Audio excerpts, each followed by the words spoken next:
Magandang hapon Pilipinas at sa buong mundo. Tayo po'y sabayang napapakinggan sa Radyo La Verdad 1350, ang UNTV Radio. Una sa ating mga balita.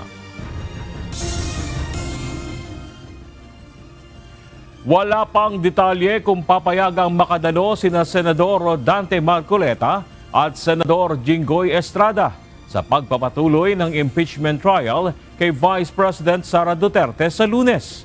Ayon sa tagapagsalita ng impeachment court, hindi pa napag-uusapan ng issue.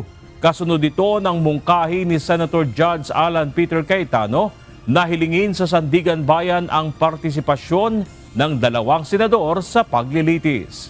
Ito ang balita ni Jed Neresina. Wala pa akong advice regarding that. Katulad nung last update ko sa inyo, I think they are still in a bind how to go about it. Hindi pa napag-uusapan ng Senator Judges ang manifestation ni Senator Judge Alan Peter Cayetano na magkaroon ng koordinasyon ang Senado sa Sandigan Bayan. Layon sana nito na hilingin na payagang makadalo at makasubaybay sa impeachment trial sina Senator Rodante Marcoleta at Senator Jinggoy Estrada na kasalukuyang nasa ilalim ng kustodiya ng batas. Ayon kay Senate Impeachment Court spokesperson Attorney Reggie Tonggol, wala pang tiyak na hakbang kung paano ito aaksyonan ng Senado. Pero hindi pa umuusad yung proposal na yon sa mga majority senators because yun nga, hindi pa nila sure kung tama ba yung gagawin nila ng ganon na meron bang basihan sa batas at paano ba nila gagawin yun? Through a letter lang ba katulad nung pinopropose ng minorya o through some official act such as a resolution or the sentiment of the Senate as a whole. Nilinaw din ni Attorney Tonggol na hindi ang impeachment court ang dapat magdesisyon dito, kundi ang Senado bilang isang legislative body sa pamamagitan ng isang plenary session. I think the presiding officer made it clear already that that matter is not for the impeachment court to decide. Impeachment court doon because hindi yun yung body na magte-take up nun. It has to be taken up by the Senate as a legislative body. So yun yung resolution ng presiding officer the last time when that issue was taken up. Dagdag ng spokesperson ng impeachment court, hindi pa ito naasikaso dahil nakatutok ang mga senador sa mabigat na paghahanda para sa mga susunod na araw ng paglilitis. So I think the senators are more concerned into studying. Kaming mga abogada, it took us 4 years to study the law at nag-bar pa kami ng magre-review kami ng halos 1 taon para sa bar. At yung ating mga senador na hindi po abogado, nagka-crash course po sila not only sa batas, sa rules of evidence, sa rules of procedure, pati na rin po dun sa facts of the case, pati na rin sa substantive law. Sa ngayon, ayon kay Attorney Tonggol, hindi pa prioridad ng ibang senator judges ang pisikal na partisipasyon ng iba nilang kasamahan dahil mas nakatutok ani ang mga ito sa paghahanda dahil limitado lang ang mayroon sila para sa nagpapatuloy na impeachment trial. So sana po maintindihan po ninyo na that I think yung pag-participate ng ibang mga senator judge is I think for the meantime the least of their concern. Kasi nga, for them, they just have to fulfill the task at hand na may time frame silang kailangan mag-perform as senator judges in a short span of time. Inaasahang sa susunod na linggo, magpapatuloy ang paglilitis kay Vice President Sara Duterte. Nakatakdang humarap na testigo ng prosecution sa Lunes, July 13, si Attorney Jeremy Lotok, Regional Director ng National Bureau of Investigation. Sa Martes naman, July 14, ang inaasahang pagdalo ni Attorney Zuleika Lopez, Chief of Staff ng Pangalawang Pangulo, at si Captain Belinda Bello, Legislative Security Bureau Executive Director ng House of Representatives Office of the Sergeant at Arms, ang nakaschedule na witness sa darating na Miyerkules, July 15. Jed Neresina, UNTV News and Rescue. Diyos ang aming sandigan, serbisyo publiko ang aming pinahahalagahan. Itinanggi ni House Deputy Speaker Janet Garin ang paratang na umano'y pamumulitika lang ang impeachment trial kay Vice President Sara Duterte. Samantala, nanindigan naman si House Prosecutor Representative Terry Ridon na noon pa man ay may pag-amin na ang kampo ng depensa sa matinding pagbabanta ng pangalawang Pangulo laban sa punong ehekutibo. Ito ang balita ni Rosa Licos. Hindi po ito pamumulitika dahil kaakibat ng responsibilidad ng isang nahalal na opisyal, lalo't-lalo na't you are holding the second highest position. Kaakibat ng mataas na posisyon ay ang responsibilidad at ang accountability.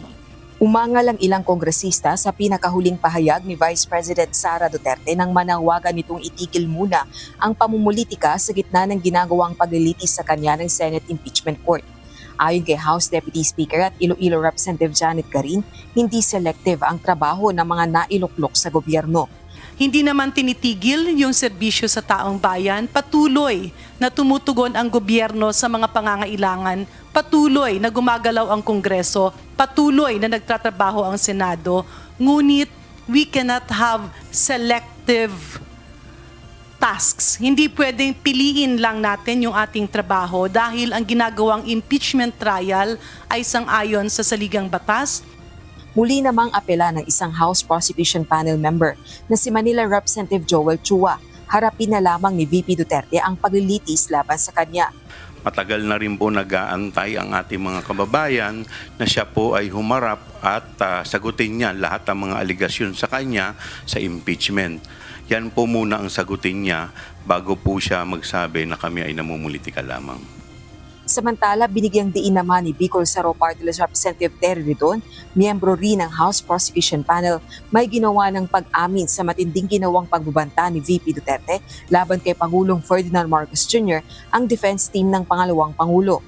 Ito ay nang magbigay-anya ng talumpati ang isa sa mga abogado nito noong Miyerkules Day 3 ng impeachment trial na si Attorney Mark Vinluan. Truth of the matter is this. She and her family were threatened. And while her response was unconventional, it was justified. What triggered her response was a question about Operation Romanov, which is the plot to eliminate VP Sara and her entire family. They're admitting the threat of the Vice President against the President, only that it is justified. So, yung pong whether it is justified or not, it is not for the prosecution to say. It is also not for the defense to say. It is for the appreciation again of the Senate Impeachment Court. Dagdag pa nito, hindi lamang ang ginawang matinding pagbabanta ni VP Duterte ang dinidinig ngayon ng impeachment court, kundi maging ang anyay tila lumalaganap sa bansa na kultura ng pagbabanta. Ang nakita ho natin, the followers follow the leader.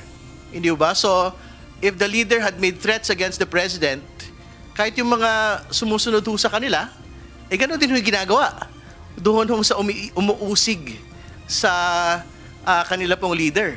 Hindi ba? So, I think very important nga ho na in the same manner na we are exacting high accountability on the Vice President for grave threats against the President and his family, dapat gano'n din ho kataas yung sigasig ho natin doon sa paghahabol sa lahat po ng gumagawa ng mga pagbabanta.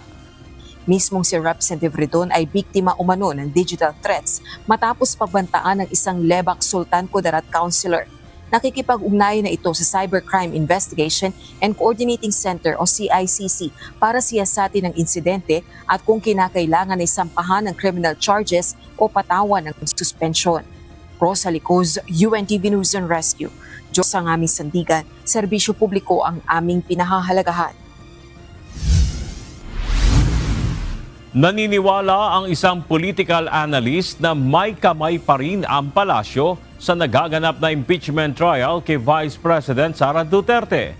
Aniya, may mensaheng ibig iparating ang simpleng pagpapakita ng pangalawang Pangulo sa Senado sa pasimula ng paglilitis. Ito ang balita ni Nel Maribuhok.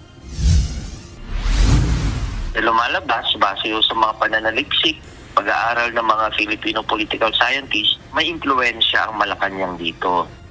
May indikasyon na posibleng iniimpluwensyahan ng Malacanang ang impeachment trial kay Vice President Sara Duterte. Ito ay kahit pa pinabulaanan na ni Palace Press Officer Undersecretary Claire Castro na nakikialam ang palasyo sa paglilitis laban sa Vice Presidente. Ayon sa political analyst na si Professor Dennis Coronacion, mapapansin naman ito sa nagiging kilos ng mga senador at ng ibang mga personalidad. Sa pagkilos ng mga mga senador, yung mga salita ng Malacanang, kasama na rin ombudsman, kung i-connect the dots natin, mukhang meron. At saka kung isasama natin yung motibo, yung disenyo, mukhang sila ay nag-uusap-usap at may impluwensyang ng Malacanang na tingin ko ginagamit sa pagdedesisyon ng mga lawmakers natin. Maaari umanong nagagamit ang flood control projects anomaly upang magkaroon ng magandang pag-usad ng impeachment trial. Pwedeng gamitin niya ang Malacanang doon sa mga involved, yung mga implicated sa flood control project. Ayon kay Professor Coronacion, sa unang 3 araw, kapansin-pansin ang mabagal na pag-usad ng impeachment trial ni VP Sara. Hindi anya ito ang inaasahan ng publiko. In-expect po ng publiko na mabilis matatapos si impeachment trial. Kasi nagtakda na nga po ng kung gaano karami yung araw para sa kabuuan ng impeachment trial. So mukhang tingin ko po sa bagal, ako po ay napapagalan sa takbo dahil sa dami ng objections, sa sobrang ginagamitan strictly ng rules of evidence itong unang witness pa lamang na pinipresenta. At gano'n rin po yung mga evidence na inilalabas. May nais naman na ihatid na mensahe si VP Sara nang magpakita ito sa Senado noong Martes, July 8 bago pumasok ang second day ng trial.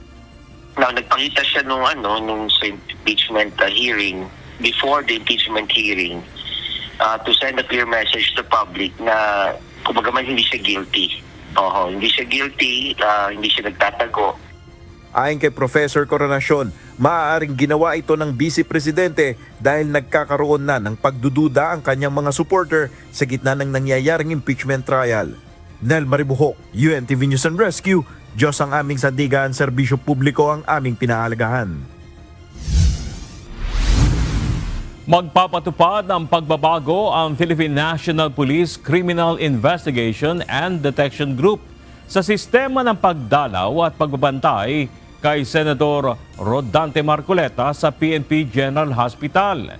Ito'y matapos questionin ng Sandigan Bayan ang sunod-sunod na pagtanggap ng dalaw ng senador kahit na mayroon itong pneumonia. Ito ang balita ni Lea Ilagan. Tinanong ng isang judge doon sa third division sa mga taga PNP GH natin. Yun nga, bakit daw ina-allow yung may mga visitors despite the condition na sinasabi ng doctors sa PNP GH na meron siyang pneumonia. Rerepasuhin ng PNP Criminal Investigation and Detection Group ang latag ng seguridad para kay Senator Rodante Marcoleta sa loob ng PNP General Hospital. Ayon kay CIDG NCR Chief, Police Colonel John Giyagi, mas hihigpitan na nila ang pagsala sa mga nais na bumisita sa nakakonfine na senador.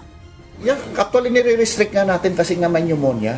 Kasi syempre, sinasabi nga natin, bababa na yung immune system niya, kaya nililimitahan natin yung visitors niya at the same time, yung tagal ng pagbisita doon sa kwarto niya, doon kay Senator Marcoleta. So as not to endanger or mapalala pa yung kanilang kondisyon. Ginawa ni Giyagi ang pahayag matapos na questionin ng Sandigan Bayan ang sunod-sunod na pagtanggap ng bisita ng mambabatas. Sa dinami-dami po noon na nagre-request, 2 lang po yung pinayagan doon. Ang ating Vice President, si Sara Duterte and Senator Robin Padilla. Nauna nang sinabi ng PNP General Hospital na mayroong mild pneumonia si Senator Marcoleta.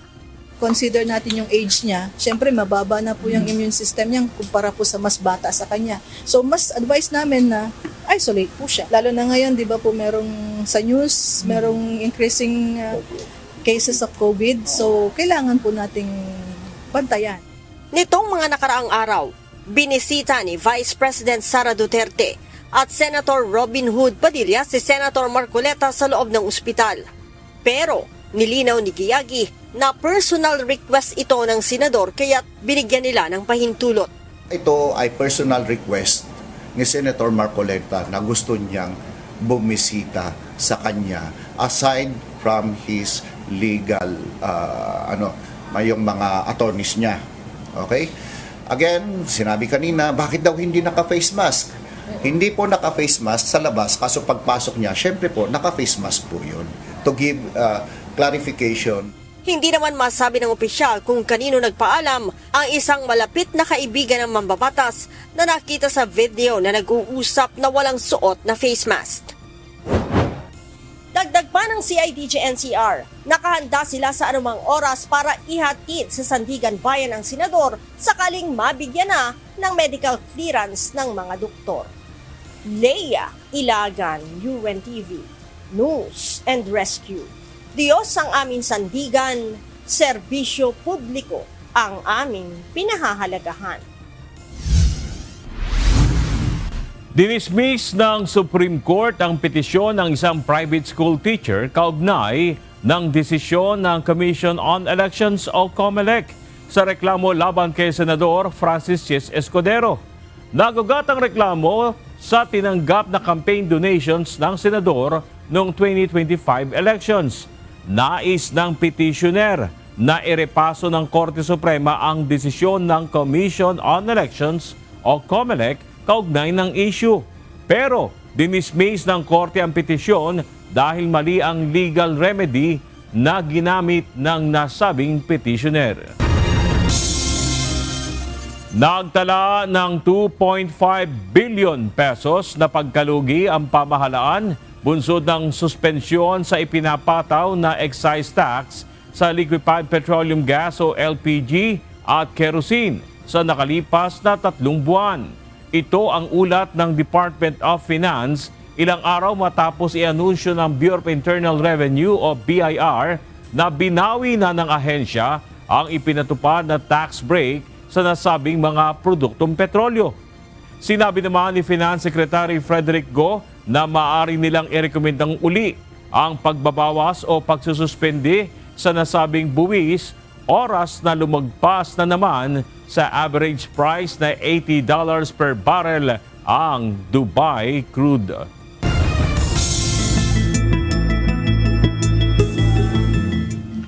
Inaasahang lalabas na ng Philippine Area of Responsibility ang Typhoon Inday bukas ayon sa Pag-asa. Sa ngayon, nananatili pa ring may nakataas na tropical cyclone wind signal number sa ilang lalawigan sa Northern Luzon. Para sa iba pang detalye ng ulat panahon, panoorin natin ang update ng Pag-asa mula sa kanilang weather specialist na si John Manalo.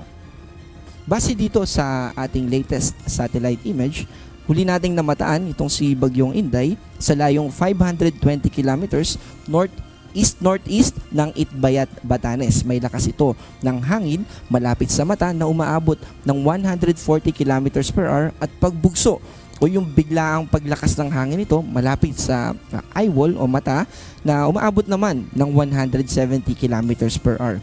Ito ay kumikilos pa north-northwest sa bilis na 20 kilometers per hour. At dito po sa ating satellite image, kung mapapansin po natin, nakakatulong po ito dun sa pagpapalakas ng mga pag-ulan at mga kaulapan na dala ng southwest monsoon or habagat.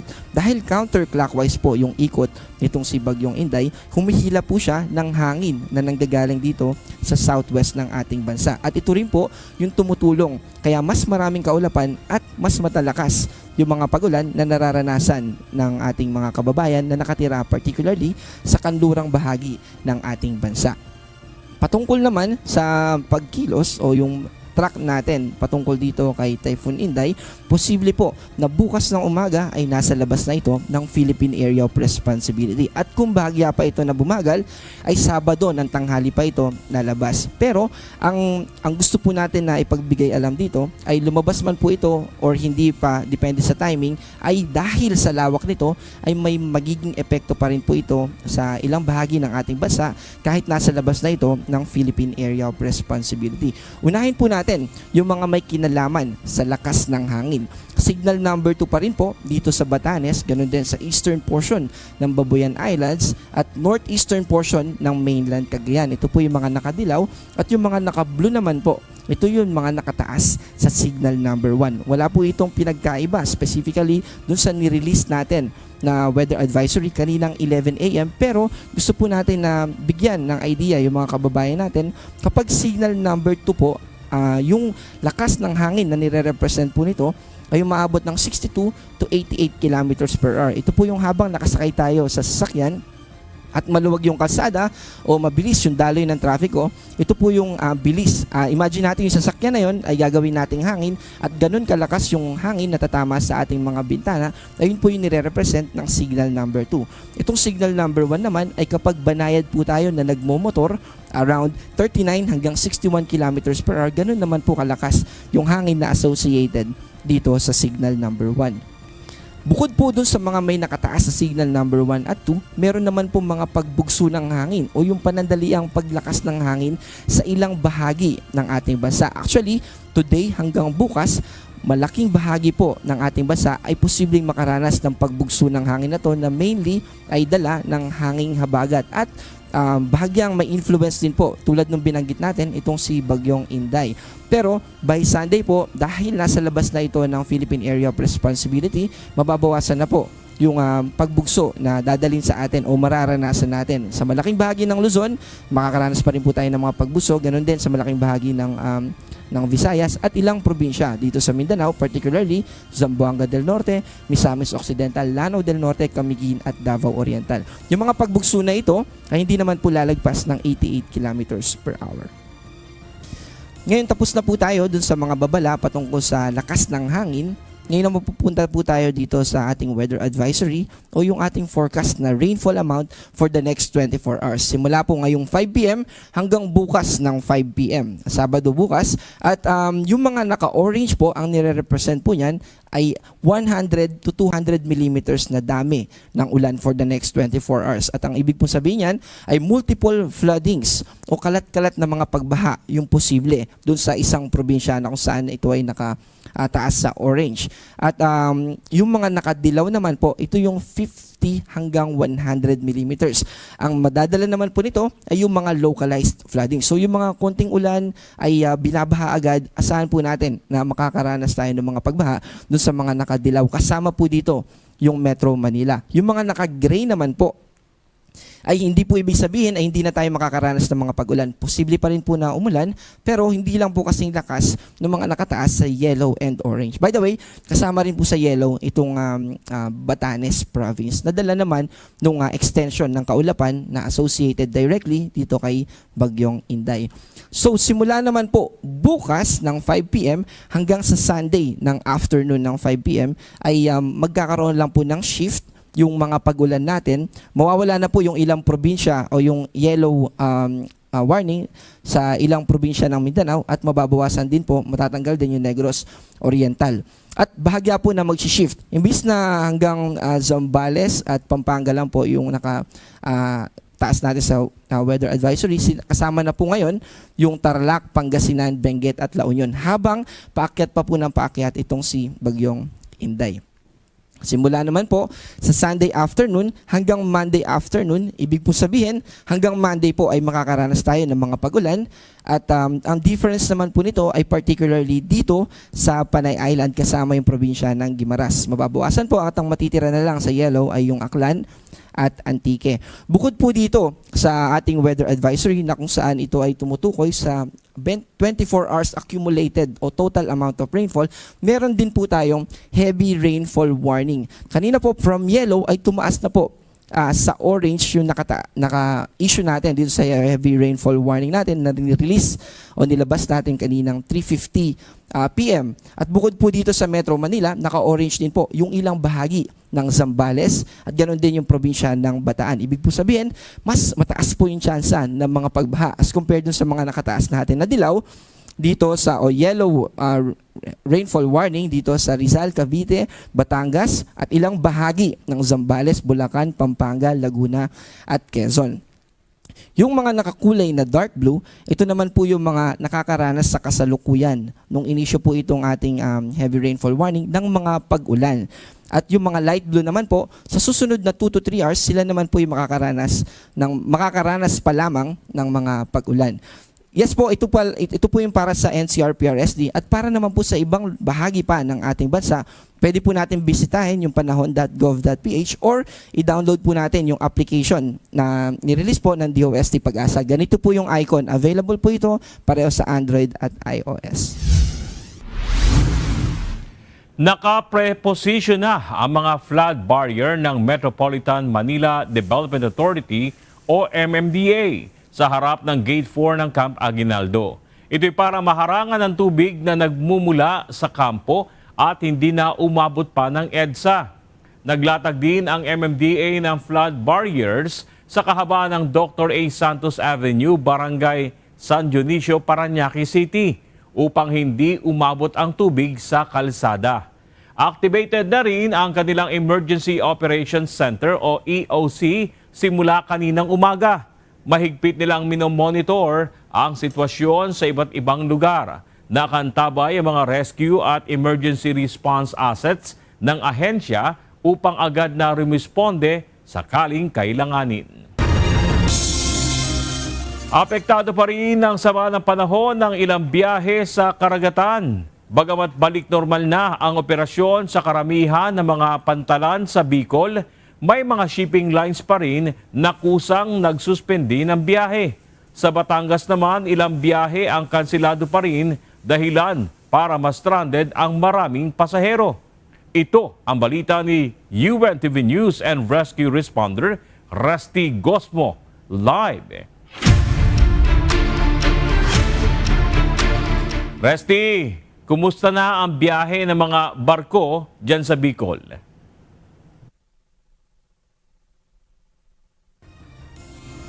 Balik normal na ang operasyon.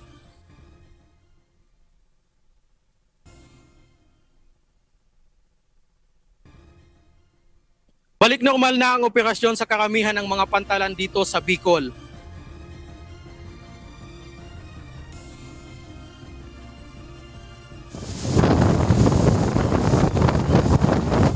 Bagamat mahangin pa rin ang panahon, nagpapatuloy ang mga biyahe sa mga rutang pinahihintulutan ng mga otoridad. Gayunman, wala nang ipinatupad na suspensyon ng biyahe ang Philippine Port Authority o ang Philippine Coast Guard. Ayon sa PPA, ang mga kanselasyon ay desisyon ng mga shipping lines at hindi kautusan ng pamahalaan. Kabilang sa mga pantalang may mga kusang kanselasyon ng ilang biyahe, ang Matnog at Bulan sa Sorsogon, Baysport Legazpi sa Albay at Pasakaw sa Camarines Sur. May mga self-imposed na mga cancellation na biyahe yung mga barko. Marami dyan sa Matnog, sa Baysport Legazpi, sa Bulan, tapos Pasakaw, yung sa Star Oris. Pinapayuhan naman ang mga pasahero na subaybayan ang mga abiso ng kanilang shipping company at ng Philippine Port Authority bago magtungo sa mga pantalan upang maiwasan ang abala sa kanilang biyahe. Sa Batangas, kaninang alas 6 ng umaga ipinatupad ang pagkansela ng ilang biyahe sa Batangas Port dahil sa malalakas na bugso ng hangin at mataas na alon. Dahil dito, umabot sa 73 pasahero ang naitalang na-stranded na hindi pa makatawid sa kanilang mga destinasyon. Sa Balintawak, Batangas, nananatiling makulimlim ang kalangitan at nakaranas ng paminsang-minsang pabugso-bugsong ulan habang patuloy na binabantayan ang lagay ng panahon. Pinapayuhan ang mga pasahero na makipag-ugnayan muna sa kanilang shipping company o sa pamunuan ng pantalan upang makuha ang pinakabagong abiso sa schedule ng mga biyahe. Maghapong nakaranas ng maalinsangang panahon ang Sorsogon City, bagamat may pabugso-bugsong mga malalakas na hangin at pakalat-kalat na mga pag-ulan sa mga bayan. At yan muna ang update mula dito sa Sorsogon City. Balik sa inyo dyan sa studio. Maraming salamat, Resty Gosmo, live mula sa Sorsogon City. Nagpatupad na ng preemptive evacuation ng lokal na pamahalaan ng Kalayan, Cagayan dahil sa epekto ng bagyong Inday at Habagat. Sa Batanes naman, abala ang mga bumbero sa paglalagay ng mga sako-sakong buhangin sa mga bubungan ng bahay bilang panangga sa malalakas na hangin. Ito ang balita ni Grace Doctolero, live. Grace, ano na ang sitwasyon sa mga lugar na apektado ng Typhoon Inday sa Cagayan at Batanes at dyan sa inyong lugar sa Baguio City? Yes, Bernard, patuloy na minomonitor ng mga lokal na otoridad ang epekto ng Typhoon Inday sa ilang bahagi ng Northern Luzon habang nakakaranas ang ilang lugar ng malalakas na hangin, pag-ulan at malalakas na pag-alon ng karagatan. Sa Kalayan, Cagayan, nagpatupad na ng preemptive evacuation ang lokal na pamahalaan bilang pag-iingat sa posibleng epekto ng Typhoon Inday. Patuloy din ang pagmamonitor ng MDRRMO sa mga barangay habang ipinapaabot ang mga weather advisory sa pamamagitan ng social media at radyo. Pinayuhan ang mga barangay na magpatupad ng paglikas kung kinakailangan, lalo na sa mga lugar na posibleng maapektuhan ng malalakas na hangin at maalong karagatan. Sa Batanes naman, hinampas ng malalakas na alon ang Valugan Boulder Beach sa Basco dahil sa epekto ng Typhoon Inday at pinaiigting na habagat. Abala naman ang mga tauhan ng Bureau of Fire Protection sa Uyogan Fire Station sa paglalagay ng mga sako-sakong buhangin sa mga bubungan ng bahay upang dagdagan ang bigat at maiwasang tangayin ng malalakas na hangin dahil sa bagyo. Sa Ivana, Batanes, tinulungan din ng isang bombero ang isang matanda na nakasakay sa e-trike para makausad sa gitna ng malakas na hangin. Tinulungan din ng mga bombero na maitaas ang isang motorsiklong natumba dahil sa bugso ng hangin sa National Highway. Samantala, sa Baguio City, binaha ang bahagi ng Nagilian Road sa Barangay Irisan bunsod ng tuloy-tuloy na pag-ulan. Isang motorcycle rider ang nabagsakan ng sanga ng puno habang bumabiyahe sa Governor Park Road sa tapat ng Baguio City National High School bandang alas 11:50 ng umaga. Sa Marcos Highway sa Tuba Benguet, bumaba naman ang visibility dahil sa makapal na hamog at pag-ulan kaya pinag-iingat ang mga motorista. Bernard, patuloy namang pinapaalalahanan ang publiko na manatiling nakatutok sa mga abiso ng mga otoridad at iwasan ang pagpunta sa mga mapanganib na lugar habang masama ang panahon. Yan muna ang balita mula dito sa Baguio City. Balik sa iyo, Bernard. Maraming salamat, Grace Doctolero, live mula sa Baguio City. Nagsisilikas na ang ilang residente sa Barangay Rojas District sa Quezon City sa gitna ng mga pag-ulan dala ng habagat. Itinaas na rin ang alerto ng mga kawani ng barangay sa naturang lugar matapos magsimula ng bumaha sa komunidad. Ito ang balita ni Asher Cadapan Jr. live. Asher, gano'n na ba kalalim ang baha dyan sa Rojas District, Quezon City at ilang residente na yung nagsilikas?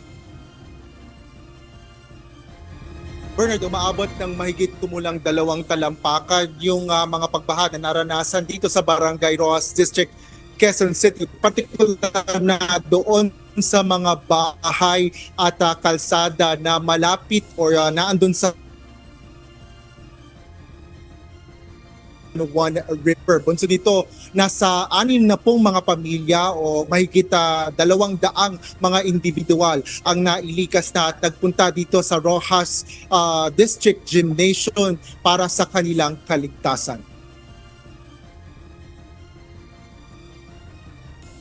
Nag-evacuate ang mga residente sa Barangay Rojas District, Quezon City matapos bumusang malakas na ulan dala ng habagat kanina tanghali. Karamihan sa mga nagsilika sa tinalagang evacuation center ng barangay ay mga bata, matatanda at buntis. Dala nila ang ilang mga damit at kagamitan.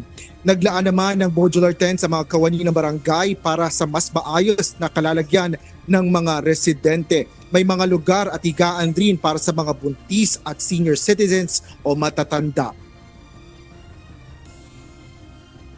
Malapit po sa ilog yung bahay namin. Kaya mabilis po kami abutin ng batas. Mababa po yung bahay namin, nasa baba lang po. Kaya po mabilis po maabot yung bahay namin. Kaya kailangan po lumikas. Kasi may mga bata pa po. Pero kailangan ko rin ang anak ko rin may ligtas sa kapahamaan kasi lalo malaki tubig. Isa pa si siya PWD. Isa pa, 70 na ako. Iwas lang. Kaya paano naman, kampante ako nandito kami. Kasi po, baha na po hanggang dito. Nasa Baywang kanina doon sa namin, Pakan. Kaya naglipat na po kami. Kasi tatakot po kami, nagliparang yung bubong eh. Ayon kay Naomi Ferreras, Deputy Barangay Public Safety Office o BPSO ng Roxas District, karaniwang binabaha ang kanilang lugar kapag may malalakas na pag-ulan. Ngunit may mga pagkakataon na kahit hindi man umuulan sa kanilang barangay, nakararanas sila ng biglaang pagtaas ng tubig sa ilog at pagbaha dahil dito rin dumadaloy ang tubig na nagmumula sa ibang lugar. Ngayong nararamdaman na ang pananalasa ng habagat, mas malaki nila ang tsansa ng pagbaha sa kanilang lugar, partikular na ang katabilang na ilog. Dito kasi sa Roxas is catch basin siya. So matik yan kapag may bagyo, may malakas na ulan, talagang binaba ang area namin kasi low-lying yung, sa amin lahat talaga ang buhos ng ulan, ng baha, ng ilog, dahil catch basin nga po. Sa ngayon po, meron kaming mga evacuees.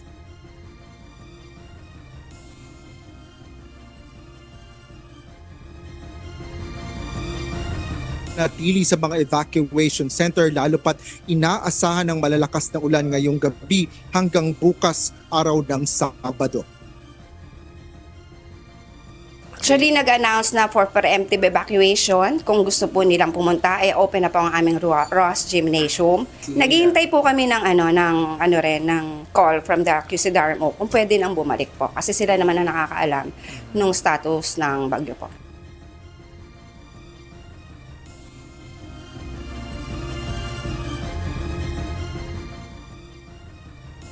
Bernard, dito sa itinalagang evacuation center ng Barangay Roxas District, Barangay Health Center na nakaantabay dito upang magbigay ng anumang medical na atensyon na pangangailangan kung kakailanganin ng mga lumikas na residente dito at gayon din ang maglaan ng mga gamot. Humihingi ng tulong partikular na ng pagkain ang mga kawani ng barangay dito habang nananatili ang mga residente sa evacuation center. Yan ang latest mula dito sa Quezon City. Balik sa iyo, Bert. Maraming salamat, Asher Gadapan Jr. live mula sa Quezon City. Narito naman ang mga balita sa iba't ibang panig ng mundo. Iahati ng ating global correspondent na si Maybin Carizo na nasa Perth, Australia.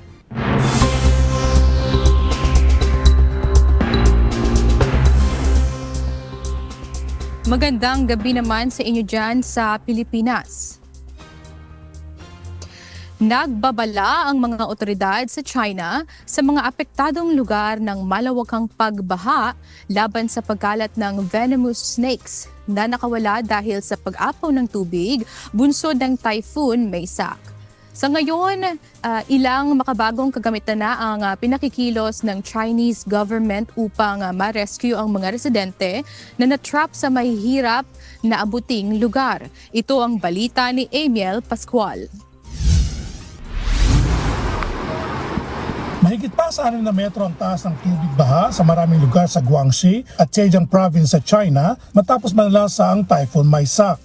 Nagmistulan ng dagat ang mga syudad sa mga nasabing probinsya. Sa videong ito ng isang rescue worker, kalibel na ng traffic light sa kalsada ang taas ng tubig.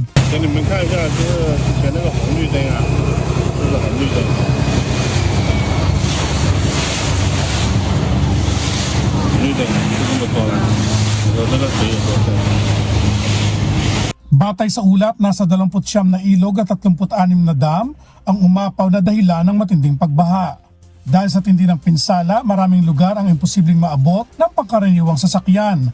kaya't gumagamit ngayon ng malalaking drones upang maghatid ng mga ayuda sa mga komunidad at paglikas ng mga tao. Bukod sa drones, mayroong makabagong gamit ang Chinese military na water rescue carrier na kahalintulad ng bansa.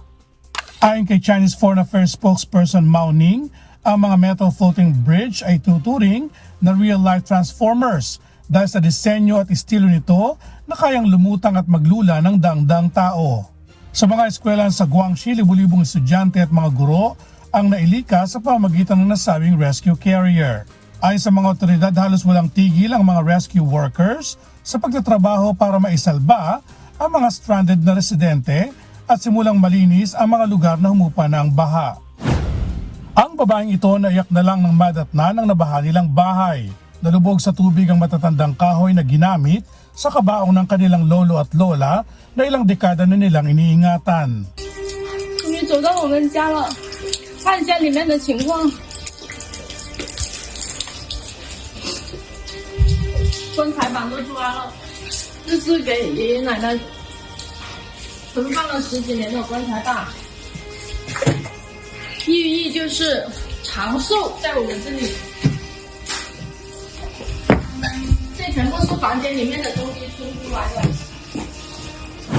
Patuloy sa pagtutulungan ng mga miyembro ng Chinese military at mga pulis at mga emergency units upang makatulong sa mga rescue operations.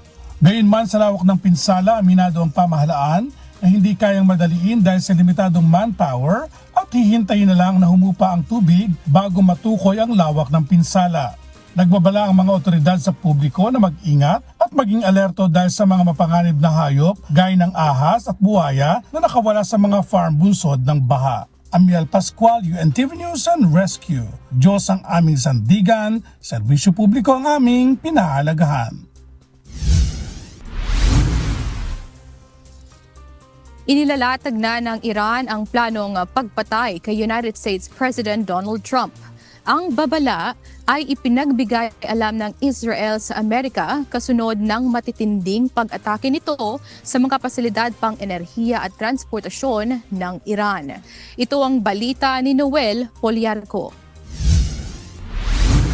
Naghahanda na sa isang assassination plot ang Iran laban kay United States President Donald Trump. Batay sa ulat ng international media, ang banta ay galing sa intelligence report na natanggap ng Israel na siya namang nagpaabot sa Amerika ng plano. Sinasabing nabuo ang bantang pagpatay kay Trump kasabay ng state funeral ni Iranian Supreme Leader na si Ayatollah Ali Khamenei. Sa mga programa at banner ng nasabing prosesyon, hayagan ang mga mensaheng laban sa US leader. Ayon naman kay Trump, alam naman niya sa umpisa pa na may banta ang Iran sa kanyang buhay. Were you aware of any credible threat by Iran against Air Force Well, I have One? a threat all the time. I'm number one on their list before you. But if I go, you go. Right? Kasunod nito, naglabas ng pahayag ang opisina ni Prime Minister Benjamin Netanyahu na sa gitna ng pag-uusap ngayon ng dalawang leader kaugnay ng kani-kanilang mga opensiba laban sa Iran. Ayon kay Trump, mas matitindi pang pag-atake ang kanilang gagawin. We just hit them very hard. And I say we hit them 20-1. Every time they hit us, we're going to hit them 20. And when they hit, we hit back much harder. Nasa ikalawang gabi na ang palitan ng pag-atake ng US, Israel at Iran. Ayon sa US Central Command, aabot sa 70 installation at 60 mga barko ng Iran ang kanilang tinamaan. Ilan sa naitalang nagtamo ng pinsala ang AQ Teke Khan Bridge sa Iran-Turkmenistan Railway, ang linya ng tren na gamit sa paghahatid ng mga kargamento ng Iran patungong Russia. Ang Shiraz Electronics Manufacturing Plant, isa sa pinakamalaking pagawaan ng Iranian drones. At ang pinakamaselang target ay ang Bushehr Industrial Complex, kung saan naroon ang nag-iisang nuclear power plant ng Iran.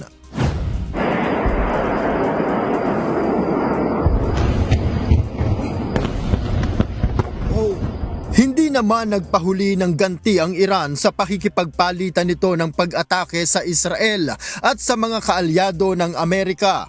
Pinaulanan ng Iran ng misal ang base militar ng US sa Jordan, sa Bahrain at Kuwait at ilang lugar sa Tel Aviv. Samantala, Hindi matanggap ni Netanyahu ang pahayag ni Turkish President Tayyip Erdogan na hindi nito kinikilala ang State of Israel. Ayon sa Israeli leader, ibig sabihin lang ay dapat paigtingin nila ang kanilang border security at lalo pang magpalakas ng puwersa. הציר האיראני חלש מאי פעם, בעוד שישראל חזקה מאי פעם. יחד שינינו לא רק את פני המזרח התיכון, אנחנו נותנים את דעתנו על כך. אנחנו ערוכים לכל תרחיש, ואנחנו יודעים דבר אחד, אנחנו חייבים תמיד להיות יותר חזקים מהאויבים שלנו. Base sa pinakahuling ulat kaugnay ng pagpupulong ni Trump at Netanyahu, humihingi ng otorisasyon ang Israel upang ganap na maglunsad ng pag-atake sa Iran. Noel Polyarco, UNTV News and Rescue. Diyos ang aming sandigan, serbisyo publiko ang aming pinahahalagahan. Nauwi sa riot ang dapat sana ay pagsasaya ng mga French matapos manalo ang kanilang national team sa World FIFA Cup semifinals. Ayon sa ulat, ang mga Muslim supporters ng Moroccan North African football team ang nagpasimula ng gulo na sinagot naman ng taga-suporta ng France. Nagsunog ang mga ito sa mismong tabi ng Eiffel Tower, pati ang mga nakapark na sasakyan ay sinunog rin.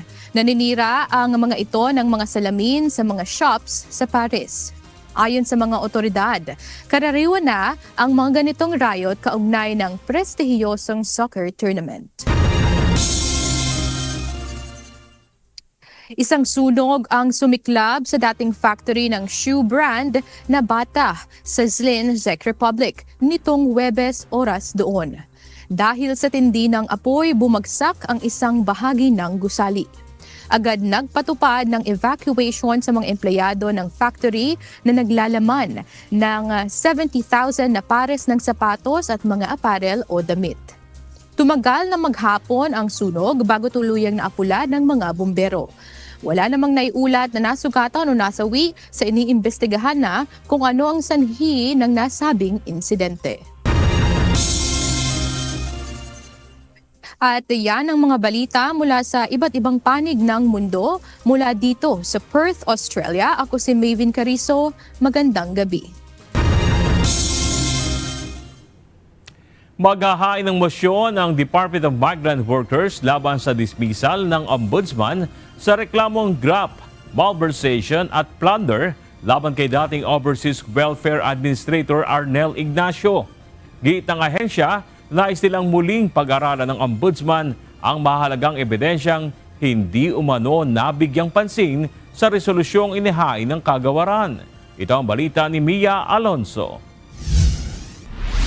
Because, in our view, the resolution did not pass upon details that we submitted to the Honorable Office of the Ombudsman. So we wish for the good office of the Honorable Office of the Ombudsman to review these matters.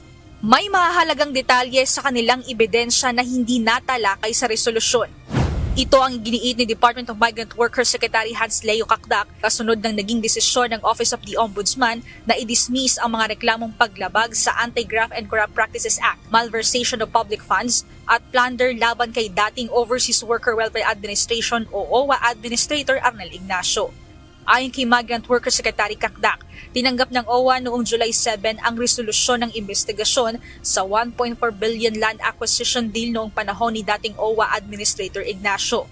Base sa resolusyon, nakita ng Ombudsman na may basihan para kasuhan ang dating OWA Administrator ng usurpation of official function kaugnay ng 1.4 billion land deal. Now, the provision of Article 177, of course, it is a criminal law.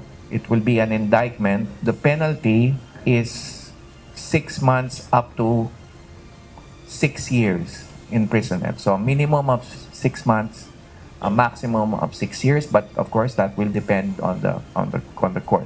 Gayunman, questionable naman para sa ahensya ang pag-dismiss ng Ombudsman sa reklamong paglabag sa Anti-Graft and Corrupt Practices Act, malversation of public funds at plunder. Dahil dito, maghahain ng motion for reconsideration ang ahensya. Giit ng DMW, Hindi umano natalakay sa resolusyon ang ilang ebidensyang isinumite nila sa ombudsman. Isa sa mga itinuturo ng kagawaran ang sinasabi nitong undue advantage sa seller. Ayon kay Secretary Cakdak, hindi dumaan sa Board of Trustees ang transaksyon kaya nawala umano ang masusing pagsusuri at pagbusisi ng board sa deal. Binigyang diin din na naglabas umano ng 2 tseke na umaabot sa kabuuang 1.4 billion noong August 30, 2024 pero ang deed of absolute sale ay nilagdaan lamang noong September 12, 2024.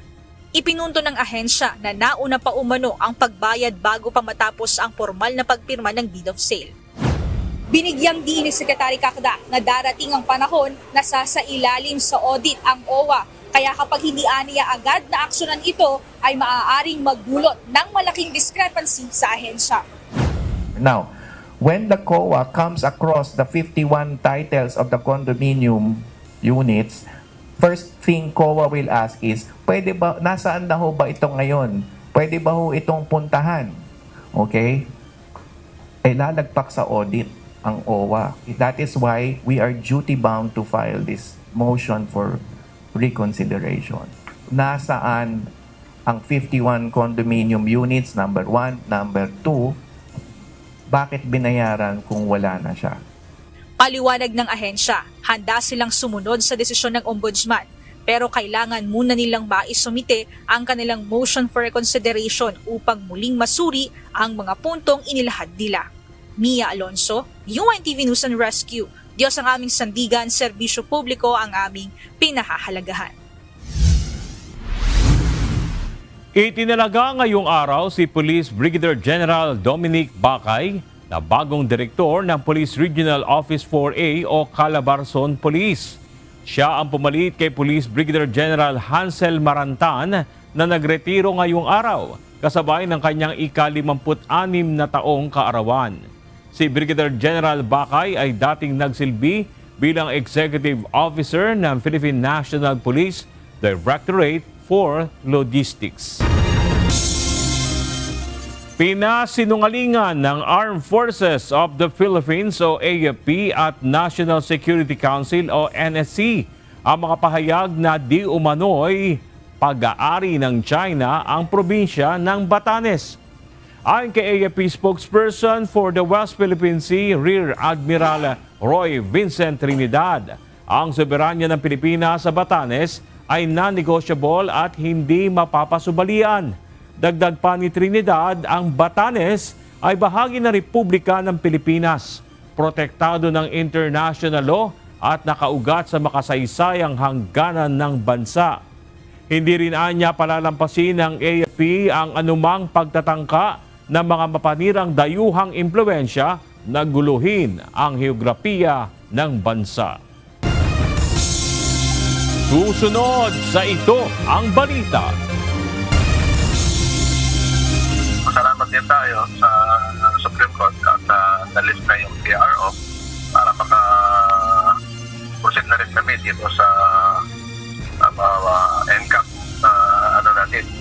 cameras para dito sa Quezon City and other LGUs in Metro Manila. Muling ipatutupad ang no-contact apprehension policy ng ilang lokal na pamahalaan sa Metro Manila. Ngunit pag-uusapan muna ng mga ito ang implementasyon naman ng single ticketing system.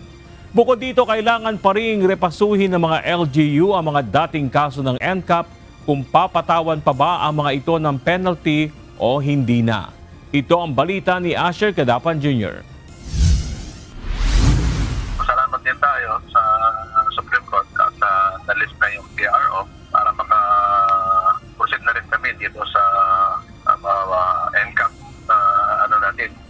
cameras para dito sa Quezon City and other LGUs in Metro Manila. Ligtas na kalsada at makaiwas sa mga aksidente at biglaang sakuna. Ito ang pangunahing layunin ng Traffic and Transport Management Department o TTMD ng Quezon City sa pagpapatupad ng mga batas trapiko. Matapos naman isang tabi ng Korte Suprema ang petisyon na pumipigil sa implementasyon ng No Contact Apprehension Policy o NCAP program, target ng LGU na agad itong ipatupad muli sa mga lansangan. Ayon kay Dexter Cardenas, head ng QCTTMD. Bago nila tuluyang ipatupad ang programa, ay kailangan muna nilang makipag-ugnayan at makipagsanib puwersa sa iba pang mga local government unit o LGU. We have to sit down with the provider at yung other LGUs para magkaroon kami ng uniformity ng paggamit o pag-utilize ng non-contact operation program ng bawat LGUs. Para kasi yun yung hinihingi din ng Supreme Court that should be uniformity paggamit ng NCAP. Ayon pa kay Cardenas, kailangang magkasundo ang mga LGU sa iisang patakaran sa implementasyon ng NCAP. Dapat rin anyang paghandaan ang mga kailangan sa pagpapatupad ng programa. Kabilang na ang mga ipapataw na parusa at multa, pagtitiyak ng maayos na traffic signages at road markings, at paglalagay ng mga kaukulang abiso sa mga motorista kaugnay ng pagpapatupad ng NCAP sa mga lansangan. Kung maisa sa katuparan ito, 5 LGU sa Metro Manila ang maaari na rin agad na makapagpatupad ng NCAP program. Bukod sa Quezon City, kabilang sa mga naghain ng petisyon sa Supreme Court para ipagpatuloy ang pagpapatupad ng NCAP ay ang mga lungsod ng Maynila, Valenzuela, Parañaque at Muntinlupa City. Next week, may meeting with other LGUs para yung others na hindi pa wala pang NCAP program, they can can have insight paano i-develop yung program in their respective LGUs. Para kasi kung nilimang LGU lang naman yung pag-enforce din kasi ng NCAP, parang kulang. Dagdag pa ni Cardenas, pag-uusapan din ng kanilang legal team kung ano ang magiging kapalaran ng mga kasong nakabinbin noong unang ipatigil ang NCAP. That's have to be discussed also with our legal team. Kaso na ba yun o kalimutan na yun or bubayin?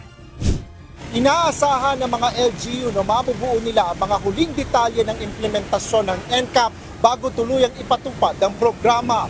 Pansamantala, nagpaalala ang QCTTMD sa mga motorista ng disiplina na siyang susi sa kaligtasan sa kalsada. Asher Cadapan Jr., UNTV News and Rescue. Diyos ang aming sandigan, serbisyo publiko ang aming pinahahalagahan. Arestado ang isang Irish national matapos na magwala at manira ng tow truck ng Metropolitan Manila Development Authority o MMDA. Ayon sa Quezon City Police District, inisyuhan ito ng citation ticket dahil iligal na nakaparada sa gilid ng kalsada na walang driver. Ipinag-utos din na ito ang sasakyan at dalhin sa MMDA impounding site sa Marikina City. Ngunit nang dumating ang suspect, sumakay ito sa SUV at paulit-ulit pinaandar upang makawala sa pagkakakabit sa tow truck. Nang hindi maalis ay bumaba ito at kumuha ng martilyo saka pinagpapalo ang tow truck. Naharap siya sa kasong malicious mischief resulting to damage to property. Ipinagutos naman ni MMDA Chairman Attorney Don Artes sa MMDA Legal and Legislative Service na maghain ng hiwalay na kasong kriminal sa Bureau of Immigration para sa kanyang deportasyon. Naaresto ng mga tauhan ng National Bureau of Investigation ang isang individual na nagpapanggap umanong tauhan ng Department of Environment and Natural Resources dahil sa reklamong estapa. Ayon sa NBI, nakikipagtransaksyon umano ang suspect at nangangako na kayang ayusin ang problema sa titulo ng lupa. Ito ang balita ni Benedict Samson. The case was elevated in court and the MTC of San Mateo Rizal issued a warrant of arrest for the arrest nitong ating accused. Sa bisa ng warrant of arrest na inilabas ng Regional Trial Court ng San Mateo Rizal, inaresto ng mga tauhan ng National Bureau of Investigation Organized and Transnational Crimes Division ang lalaking ito dahil sa kasong estapa. Ayon kay NBA spokesperson Head Agent Palmer Malyari, lumapit sa kanilang tanggapan ng isang complainant matapos itong magbayad ng 700,000 pesos para maayos ang titulo ng kanilang tinitirahan. Ngunit matapos sa kanya ang naging bayaran ay nagtago na ang naturang suspect. So the NBI OTCD had to ask for the assistance from our Technical Intelligence Division, pati ang ating nearby offices doon sa Rizal and Laguna para lamang matrace kung saan ang kinaroroonan itong ating accused. Buti na lamang after several days of surveillance and technical surveillance as well, nagawa natin ang paraan na malocate ang location itong ating subject, nitong ating accused. Ayon sa NBI, nagpapanggap umano ang suspect na may koneksyon sa DNR, Land Registration Authority at Registry of Deeds, kung kaya't kaya umano nitong ayusin ang problema sa titulo ng lupa. Alam din niya po ito. Kaya naman kung sino man ang mga taong nakikinig sa kanya, nagkakaroon ng ideya na malamang nga ay mayroong kakayahan ang taong ito na gawin yung kanyang ipinapangako na mag-deliver ng titulo sa rehistro ng isang property. So, gaya ng binanggit ko kanina, meron siyang familiarity at hindi rin malayo na madalas siyang pumunta sa mga opisinang ito, kaya naman nagkaroon siya ng familiarization sa proseso. Kaugnay nito, nagpaalala naman ng NBI sa publiko na sa mga lehitimong tanggapan ng gobyerno lamang makipagtransaksyon upang maiwasan na maging biktima ng pangloloko. Kinakailangan po siguruhin natin na ang ating kausap ay mayroon talagang connection o employed dito sa mga opisina na kanilang binabanggit. Hanapan po natin ng ID. Kung magkakaroon tayo ng pagkakataon, bisitahin sila sa kanilang opisina para mapakita dito na talagang connected sila. Sa ngayon ay nasa kustodiya na ng NBI ang naarestong suspect na maharap sa reklamong estapa. Benedict Samson, UNTV News and Rescue. Diyos ang aming sandigan, serbisyo publiko ang aming pinahahalagahan. Naaresto ng mga tauhan ng Criminal Investigation and Detection Group, National Capital Region, ang 4 na individual na sangkot sa paihi sa Malabon City. Ito ang balita ni Leia Ilagan. Kung matatandaan nyo, meron kaming naunang operation against yung paihi, yung smuggling ng mga oil products, no, yung petroleum products. So nasundan ito kagabi. Sa isang residential area na ito sa Malabon City, naaresto sa isang buy-bust operation ang 4 na individual na nagbebenta ng iligal na langis. Ayon kay CIDG NCR Chief Police Colonel John Giagi, nakumpiska sa lugar ang 3 container ng diesel, improvised white plastic funnel, submersible pump, 2 suction hose at tugboats. Natagpuan din ang nasa 100,000 litro ng diesel. Aabot sa 20 milyong piso ang halaga ng nakumpiskang langis at mga kagamitan. Malalaki yung tugboats eh. So, ang value niya is ang sinasabi sa atin ng kapitan ng barko, kapitan ng tugboat is yung dalawa na to is 9.5 million. Sinabi ni Colonel Giagi na hindi naman kasama sa mga naaresto ang mastermind sa iligal na bentahan ng langis. Right now, yung mga nahuli natin na 4, we will be filing cases against them. And maging babala ito doon sa mga patuloy na gumagawa ng paihi na ito, yung smuggling na ito, na ihinto na nila because the CIDG will be going after them. Sinabi pa ni Colonel Giagi na nakikipag-ugnayan na sila sa maritime group upang mapuntahan ang lugar ng posibleng pinagkukunan ng mga ito ng langis. May paalala naman ang CIDG sa mga tumatangkilik ng iligal na langis. You will be going to that area. Open yung kung saan naiimbak yung petroleum products. Umulan, naihahaluan. So again, reminder again dun sa mga nagpapatronize ng ganitong mga, although sabihin natin na mas mura siya kaysa dun sa regular na gasoline stations, but it endangers also your cars, yung mga sasakyan nyo. Ang mga naarestong suspect ay sasampahan ng mga karampatang kaso. Leia Ilagan, UNTV News and Rescue. Diyos ang aming sandigan, serbisyo publiko ang aming pinahahalagahan.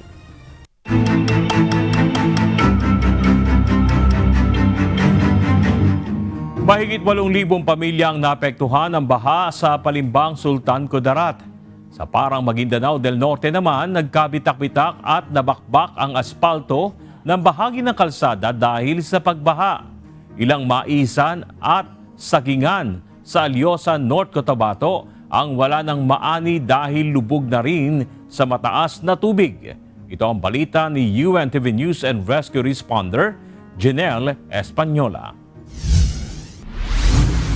Yung sa 6 na barangay po na pinaka-affected talaga nasa 1 meter to 1.5 meter. Umabot sa 8,298 na pamilya ang naapektuhan ng matinding pagbaha sa bayan ng Palimbang, Sultan Kudarat nang bumuhos ang malakas na ulang dala ng habagat nitong Miyerkules. Wala namang naiulat na nasawi o nasugatan sa kalamidad, bagaman may 9 na bahay na nasira. Sa kasalukuyan ay nakauwi na ang mga residente sa kanilang tahanan mula sa evacuation center upang makapaglinis. Naibalik na rin ang supply ng kuryente at komunikasyon, pasable na rin ang kalsada at mga tulay. Sa kuha ni Jeremy Escaro sa barangay Pansud Libak, Sultan Kudarat, kita ang mga binahang mga kalsada. Agad nagsagawa ng relief and assistance operation ang lokal na pamahalaan para sa mga residenteng apektado. Pinapariwan po namin ang lahat ng mga nakatira sa dalampasigan, sa mga tabing ilog at sa mga delikadong lugar gaya po ng paanan ng mga bundok na mag-ingat po tayo sa mga sakuna. So maging mapamatsyag po tayo anumang oras dahil sa patuloy na pagbagsak po ng ulan ay posible bababa uli mamayang gabi po dito sa ating nasasakupan. Samantala, nagkabitak-bitak at nabakbak ang ilang bahagi ng bagong asfalto sa National Highway sa Parang, Maguindanao del Norte, bunsod sa walang tigil na pag-ulan kahapon. Kanina ay nagsagawa ng clearing operation ang DPWH at inalis na ang mga tauhan ng ahensya ang mga nabakbak na asfalto upang hindi magdulot ng aksidente sa mga motorista at pedestrians. Sa aerial shot ni Josh TV Vlog, kita na lubog sa baha ang mga pananim na mga mais at saging sa barangay Lawili, Alyosa, North Cotabato, bunsod ng malakas na ulang dala ng habagat. Sa Langasihan, barangay Managok, Malaybalay City, Bukidnon, nagkalat ang mga sanga at malalaking kahoy na nagdulot ng pagkasira ng ilang bahay. Inanod ang mga ito ng rumaragasang tubig dulot ng malakas na pagbuhos ng ulan. Kasama ang Surigao del Norte, Davao, General Santos at Sultan Kudarat News and Rescue Team. Janelle Española, UNTV News and Rescue. Diyos ang aming sandigan, serbisyo publiko ang aming hinahalagahan. 8 na ang kumpirmadong nasawi sa landslide na nangyari sa Barangay Poblasyon sa Malapatan, Sarangani kaninang umaga. Ayon sa Malapatan Municipal Risk Reduction and Management Office, 2 pamilya ang natabunan, kabilang ang 5 bata at 5 matatanda at senior citizen. Ang pagguho ay bunsod ng tuloy-tuloy na pag-ulan sa lugar. Batay sa pinakahuling ulat, isa ang nailigtas sa pagguho habang hinahanap pa ang isang nawawala. Kasunod ng panibagong moderately explosive eruption ng Bulkang Kanlaon kahapon, payo ng PBOC sa publiko na manatiling handa dahil maaari itong mauwi sa mas malakas na pagputok na posibleng mangyari anumang oras. Ito ang balita ni Gladys Tuabi. Ang ating pong bulkan ay naghahanda po sa isang major magmatic eruption. No? Ito po ang isinasaad at ipinapakita ng ating monitoring parameters. Matagal na pong namamaga ang ating bulkan. No? At ito po ay nagsasaad na meron po tayong pressure build-up sa loob po ng ating bulkan. No? Nananatiling nakaamba ang banta ng mas malakas na pagputok ng Bulkang Kanlaon. Matapos ang panibagong moderately explosive eruption nito kahapon na tumagal ng 3 minuto. Bukod sa Negros, naranasan din sa ilang bahagi ng probinsya ng Cebu ang epekto ng aktibidad ng bulkan matapos umabot dito ang ashfall. Ayon sa mga eksperto, ang patuloy na aktibidad ng Bulkang Kanlaon ay nagpapakita ng palatandaan ng namumuong magma sa ilalim ng bulkan at maaaring humantong sa isang major magmatic eruption anumang araw. Ayon sa PHIVOLCS mula pa noong 2020 ay mataas na ang naitatalang volcanic earthquake sa Bulkang Kanlaon at naitala noong June 3, 2024 ang unang moderately explosive eruption ng bulkan.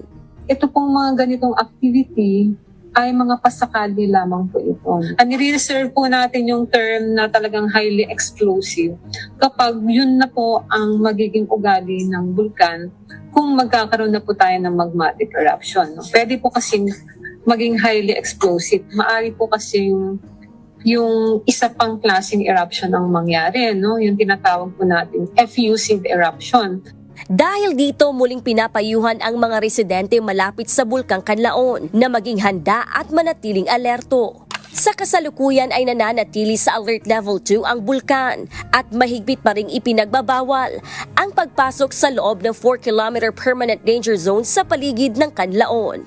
Gladys Tuwabi, UNTV News and Rescue. Diyos ang aming sandigan, serbisyo publiko ang aming pinahahalagahan. July 9 ay ipinagdiriwang ang International Durian Day.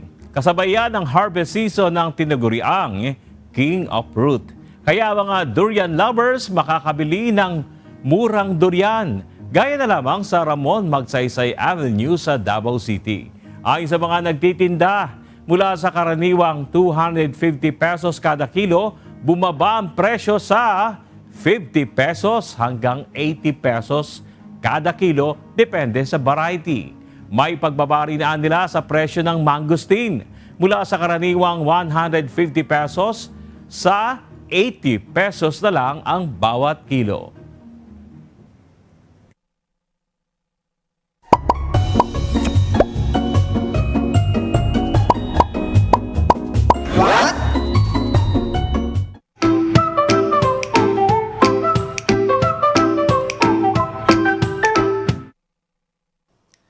Matanong ko kayo, kapag natutulog kayo, nasaan ang mga cellphone nyo?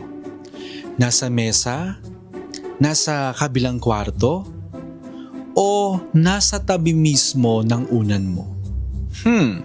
Nako panoorin nyo to. Marami kasi ang naniniwala na delikado raw ito dahil sa radiation. Pero ayon sa kasalukuyang ebidensya, wala pang matibay na patunay na ang pagtulog katabi ng cellphone ay nagdudulot ng cancer dahil sa radiation. Pero hindi ibig sabihin na wala na itong epekto. Ang tunay na problema ay kung paano natin ginagamit ang cellphone bago matulog. Aminin natin, magche-check lang sana tayo ng isang notification, manonood lang ng isang video, mag-i-scroll lang ng 5 minuto. Pero pagtingin mo sa oras, 1 oras na pala ang lumipas. Ayon sa mga sleep experts, ang paggamit ng cellphone bago matulog ay maaring magpahirap sa ating makatulog, magpababa ng kalidad ng tulog, at magpaikli ng oras ng ating pahinga. At kahit tulog ka na, ang tunog, vibration o notifications ng cellphone ay maaari pa ring makagambala sa iyong pagtulog. Kaya maraming eksperto ang nagre-rekomenda na iwasan ang paggamit ng cellphone 30 hanggang 60 minutes bago matulog. At may isa pang paalala, kung i-charge mo ang cellphone habang natutulog, huwag mo itong ilagay sa ilalim ng unan o kumot. Maaring maipon ang init at tumaas ang panganib ng overheating. Kung alarm clock lang ang dahilan kung bakit katabi mo ang cellphone, subukan mo itong ilagay sa mesa o sa kabilang bahagi ng kwarto. Bonus pa yon, mapipilitan kang bumangon para patayin ang alarm. Sa madaling salita, hindi ang radiation ang pangunahing dahilan kung bakit hindi magandang katabi ang cellphone habang natutulog. Mas malaking kalaban natin ang sobrang pag-scroll, kulang sa tulog at mga istorbo sa gabi. Ikaw, natutulog ka ba na katabi ang cellphone mo o inilalayo mo ito sa iyo bago ka matulog?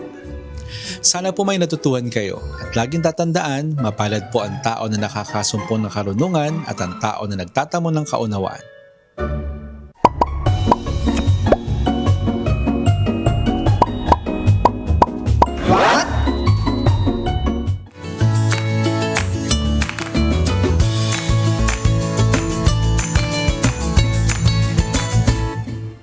Narito naman ang ating mga kausi ngayong araw ng Biyernes. Salamat at shoutout po kina Martilio Macol, Jocelyn Mendoza, Judy Realino, Elmerito Lasso, Oida Cariaga at kay Susan Conde. At sa ating iiwang mga salita ng Diyos na ating sandigan mula sa aklat ng Awit, Kapitulo 94, versikulo 12 na nagsasabi, "Mapalad ang tao na iyong pinarurusahan, o Panginoon, at tinuturuan mo sa iyong kautusan."